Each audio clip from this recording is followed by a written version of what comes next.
Hello everyone, আমি রিনি। তোমাদের সঙ্গে আমাদের থাইল্যান্ড ট্রিপের একটা ছোট্ট ভিডিও শেয়ার করতে চলে আসলাম। থাইল্যান্ডের সেন্ট্রাল মল ঘুরতে ঘুরতে হঠাৎ আমাদের নজর পড়লো সুশিরো বলে একটা সুন্দর ছোট্ট খাট্ট সাজানো গোছানো একটা রেস্টুরেন্টের দিকে।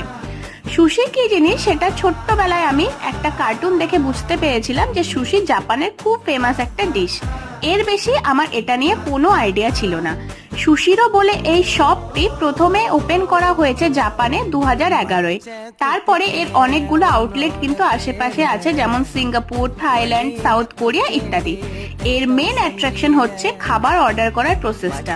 এরকম টানেলের মধ্যে স্টেপ বাই স্টেপ কিন্তু সুশিগুলো মুভ করবে, তুমি এখান থেকেও নিতে পারো।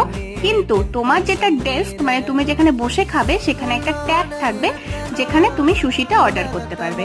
ওয়েটারের কোনো রকম কোনো চান্সেস নেই, তুমি কোথাও আটকে গেলে ওরা এসে তোমাকে অবশ্যই হেল্প করবে।